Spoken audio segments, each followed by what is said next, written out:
గర్భిణీలకి, బాలింతలకి రొమ్ముల్లో పాలు రావటం కామన్‌గానే చూస్తూ ఉంటాం. ఇలా అసలు ప్రెగ్నెన్సీకి సంబంధం లేకుండా కూడా రొమ్ముల్లో పాలు వస్తుందా అంటే కొంతమందికి ఇలా జరుగుతుంది. ఈ కండిషన్ మనం ఏమంటామంటే గెలాక్టోరియా అంటాం. ఇలా ఎందుకు జరుగుతుంది అంటే ప్రొలాక్టిన్ అని చెప్పి ఒక హార్మోన్ లెవెల్స్ పెరగటం వల్ల వస్తుంది.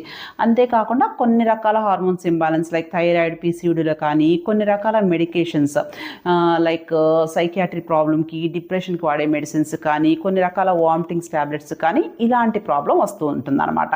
సో ఇలాంటి ప్రాబ్లం ఉన్నప్పుడు మీరు ఒకసారి మీ prolactin hormone levels, thyroid levels మెయిన్గా చెక్ చేయించుకోండి.